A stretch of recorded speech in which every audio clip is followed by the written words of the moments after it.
Cześć, witajcie, z tej strony Suert. Jak co tydzień zapraszam na film, w którym zebrałem najciekawsze newsy ze świata gier. Znajdziecie tutaj wiadomości dotyczące najnowszych produkcji, informacje odnośnie rozszerzeń premier tygodnia, a także zapowiedzi zupełnie nowych tytułów. Zaczynamy!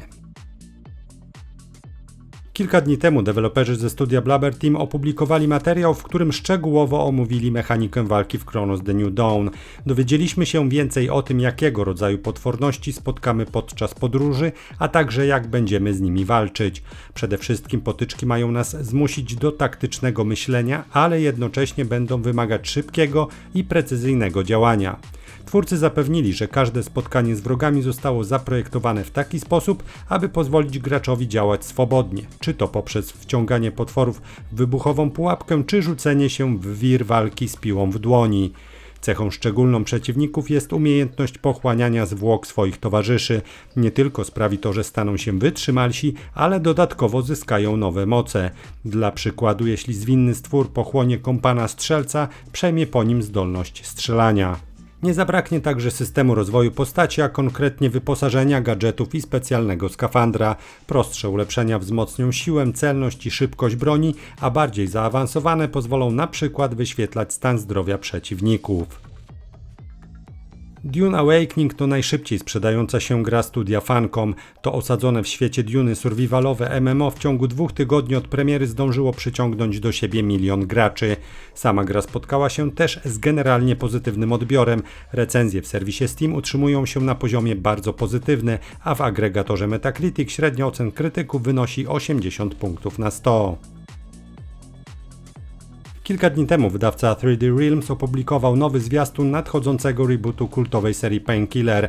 Dzięki temu dowiedzieliśmy się, że gra zadebiutuje już 9 października tego roku. Za to już teraz można składać zamówienia przedpremierowe na 2 edycje tego tytułu. Podstawowa wersja gry na konsolach PS5 i Xbox Series X kosztować nas będzie 169 zł, podczas gdy użytkownicy Steama zapłacą 129 zł 99 groszy.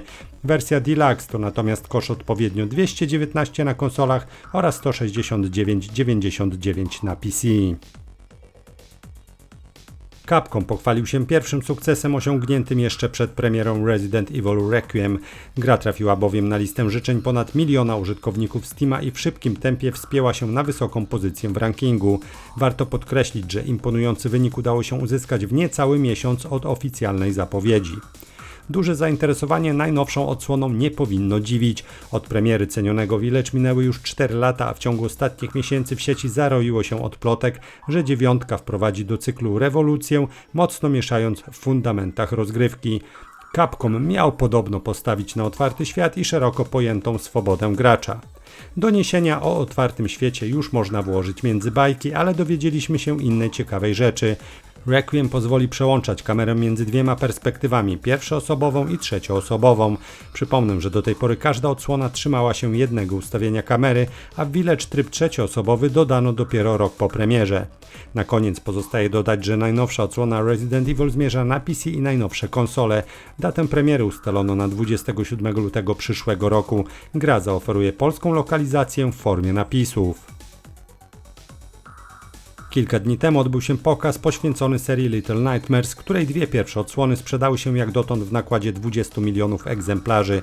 Przede wszystkim poznaliśmy jednak datę premiery 3. odsłony Little Nightmares. Gra ukaże się 10 października tego roku na PC-tach oraz konsolach obecnej i starszej generacji PlayStation, Xbox i Nintendo Switch. Przy okazji zapowiedziano Little Nightmares Enhanced Edition, czyli remaster 1, który ma trafić na PC i najnowsze konsole. Jest to jeden z bonusów przewidzianych za złożenie zamówienia przedpremierowego na 3. odsłonę. Z kolei jako osobna pozycja ukaże się ona również 10 października w cenie niecałych 92 zł. 25 czerwca do gry Palworld trafiła aktualizacja zatytułowana Tides of Terraria, wprowadzając m.in. język polski w formie napisów. Na rodzimą lokalizację mogą również liczyć gracze z Turcji, Indonezji, Tajlandii, Wietnamu oraz krajów Ameryki Łacińskiej, dla których przygotowano wersję hiszpańskojęzyczną. Łączna liczba języków obsługiwanych w Palworld wzrosła więc do 17. Jednak głównym daniem aktualizacji Tides of Terraria pozostaje nowa zawartość inspirowana kultową grą niezależną. Do gry trafią m.in. nowe pale oraz wyspa, a także mechanika łowienia ryb. Na tegorocznym Warhammer Schools studio All Cat Games zapowiedziało nie tylko nową grę osadzoną w uniwersum Warhammer 40,000, ale także dodatek do świetnego RPG Rogue Trader. Lex Imperialis zadebiutował 24 czerwca na PC-tach oraz najnowszych konsolach. To już drugie duże rozszerzenie fabularne, którego ukończenie powinno nam zająć około 15 godzin. DLC wprowadza poza tym Adeptus Arbites, czyli frakcję nieprzekupnych egzekutorów oraz nowego towarzysza, ponurego i nieustępliwego Solomorne Antar. Lex Imperialis mimo wysokiej jak na dodatek ceny zbiera pozytywne opinie na Steamie. Wspomniani w Lex Imperialis Adeptus Arbites zawitali również do Warhammer 40,000 Dark Tide w najnowszym dodatku do sieciowej gry kooperacyjnej. Deweloperzy wprowadzili przedstawicieli tego stronnictwa jako kolejną grywalną klasę postaci, której towarzyszy cybernetyczny Mastiff. Ten psiak to coś więcej niż tylko maskotka dla fanów futrzaków. To zabójcza broń, która pozwoli wspierać towarzyszy i eliminować cele na nowe sposoby. Oczywiście dodanie pierwszej klasy w ramach DLC to coś więcej niż tylko nowe skille i model. Do gry wprowadzono około 900 kwestii dialogowych, a do tego zwiększono liczbę miejsc na zestawy wyposażenia i operatorów do 8. Dark Tide wzbogaciło się również o nową kampanię fabularną tytułową Bitwę o Tertium. Do tego dochodzą liczne usprawnienia, w tym w tablicy misji, nowe wydarzenia w grze Inferno, kolejna kampania spustoszenia Havoc oraz rozmaite poprawki balansu i warstwy technicznej gry. Polskie studio Techland zapowiedziało i kilka dni potem wydało Dying Light Retouched, czyli dużą aktualizację, która odświeża oprawę audiowizualną pierwszej odsłony. Deweloperzy wyraźnie zaznaczają, że aktualizacja Retouched nie jest pełnoprawnym remasterem, lecz zestawem ulepszeń, który wyciśnie z jedynki jeszcze więcej tego, co pokochali gracze. Omawiany update pojawił się 26 czerwca na wszystkich sprzętach, na których jest dostępna podstawowa wersja gry. Techland ostrzega, że skala ulepszeń będzie różniła się w zależności od platformy, na której gramy. Dobra wiadomość jest taka, że aktualizacja nie zwiększy wymagań sprzętowych i nie powinna wpłynąć na wydajność Dying Light. 25 czerwca Ubisoft udostępnił kolejną dużą aktualizację do Assassin's Creed Shadows. Title Update 1.06 wprowadza do gry całkiem sporo nowości. Najważniejszą z nich dla wielu fanów z pewnością jest nowe zadanie fabularne. W wątku A Critical Encounter poznamy niejakiego Rufino, który poprosi bohaterów o pomoc w wytropieniu tajemniczych zabójców. Poza tym aktualizacja wprowadza m.in. nowy poziom trudności Koszmar. Zwiększa on obrażenia zadawane przez wrogów, zmniejsza okno czasowe na perfekcyjne parowanie ciosów oraz podkręca agresywność przeciwników. Utrudnione zostało też skradanie, ponieważ strażnicy są w stanie usłyszeć Naoę, nawet kiedy będzie ona poruszać się w pozycji przykucniętej. Ponadto otrzymaliśmy także opcję wyświetlania nakrycia głowy bohaterów podczas scenek, pojawiły się ustawienia związane z modyfikacją różnych efektów, a także 3 dodatkowe ustawienia kamery podczas jazdy konnej. Do tego wprowadzono szereg poprawek związanych z różnymi błędami i niedociągnięciami. Twórcy postanowili zwiększyć też poziom alarmów na całą prowincję. Jeśli często będziemy angażować wrogów w otwartej walce poza obszarem twierdzy czy zamku, zacznie ścigać nas grupa potężnych strażników. Deweloperzy ze studia GSC Game World wypuścili właśnie najnowszy patch do Stalker 2. Łatka oznaczona numerem 1.5, nazwana Guns and Looting, zgodnie z wcześniejszymi zapowiedziami dodaje 2 nowe bronie, ale także nową anomalię, mechanikę pozyskiwania trofeów z upolowanych mutantów i wiele innych nowości. Pierwszą ze wspomnianych broni jest klasyczny rosyjski karabin 4-taktowy Mosin Nagant, tutaj nazwany karabinem 3-liniowym. Kolejną bronią jest znany już fanom poprzednich odsłon serii fikcyjny pistolet Kora, mocno wzorowany na kultowym modelu Colt 1911. Nową anomalią jest natomiast wodne elektryczne tornado pojawiające się na powierzchni zbiorników wodnych i rażące nas prądem, kiedy się do niego zbliżymy. Z największych zmian w Ładce wymienić należy także możliwość zbierania trofeów z zabitych mutantów. Możemy teraz wybrać się na polowania i sprzedać handlarzom pozyskane elementy ciał potworów za dobrą cenę. Tak jak w wypadku większości aktualizacji gry, sporej liczbie ulepszeń doczekał się system sztucznej inteligencji A-Live. Twórcom udało się teraz zoptymalizować mechanikę na tyle, aby na bieżąco symulowała ona zachowanie wszystkich postaci niezależnych w zonie, a nie tylko tych, które znajdują się w okolicy gracza. Medieval Dynasty otrzymało płatny dodatek Echoes of Nature wraz z darmową aktualizacją Plant of Tree. Rozszerzenie wprowadza do gry rozmaite krzewy, drzewa i skały, po kilka rodzajów w każdym przypadku. Dodatkowo pozwala umieścić w naszej wiosce staw, okrągły lub skalny oraz żywopłot. Ważną kwestią w DLC jest fakt, że wszystkie dekoracje mają odpowiednio reagować na zmieniające się pory roku.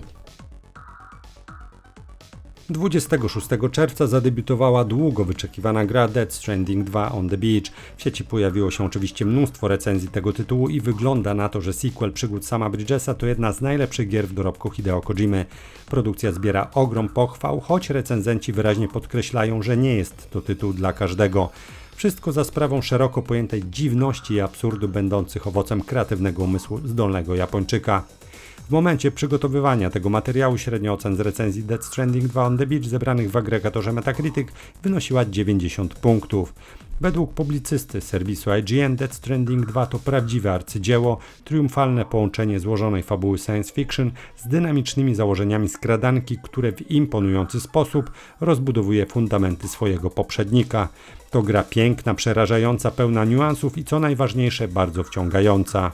Recenzent Push Square określa nowe dzieło Kojima Productions mianem najbardziej przełomowej gry generacji, chwaląc ją za niezwykły poziom reżyserii, unikatowe mechaniki i wciągającą narrację. Z kolei brytyjski Eurogamer twierdzi, że gracze, którzy przewracali oczami podczas grania w pierwszą część, na drugą zareagują zapewne podobnie. Wciąż mowa bowiem o grze, w której rdzeń rozgrywki opiera się na dostarczaniu przesyłek. Redakcja GameSpot skrytykowała grę za nudne walki z bossami i niewielką liczbę innowacji w rozgrywce względem pierwszej części. Na koniec dodam jeszcze, że Death Stranding 2 trafiło wyłącznie na PlayStation 5.